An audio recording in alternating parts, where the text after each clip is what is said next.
Well, as inflation continues to be a big stress on the economy, we are seeing rising prices for just about everything, with housing costs one of the biggest expenses in everyone's budget. And according to the latest report from Rent, national rents continue to rise across the country.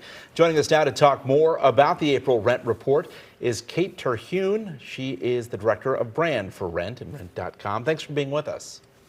Thanks for having me. I'm happy to be here. First of all, what are the trends that you're seeing in Chicago, and then we can compare that to the rest of the state and perhaps the country? Absolutely.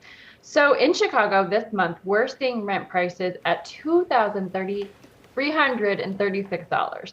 That's up by almost 3% since last year, and it's up slightly by more than 3% since last month.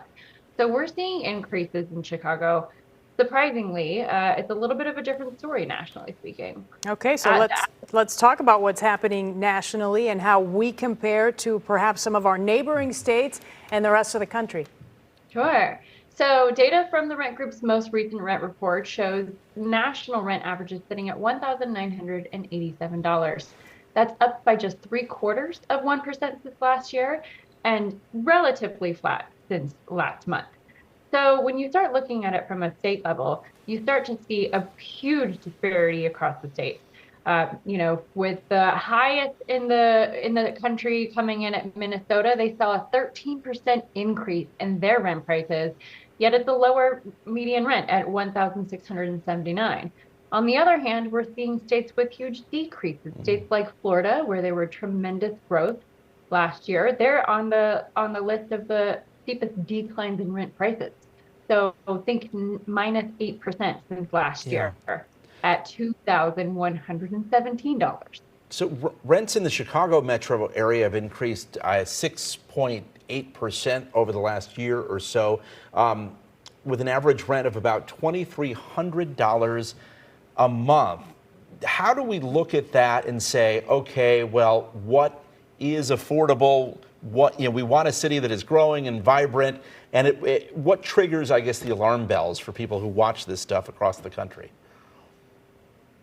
Well, so affordability is, of course, a hot topic right now, especially this being an election year.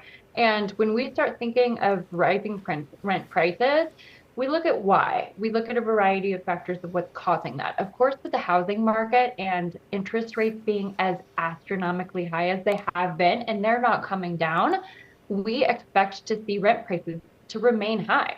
Once those interest rates come down, more people will choose to buy. And at that point, we will see some pressure getting lifted off rent prices.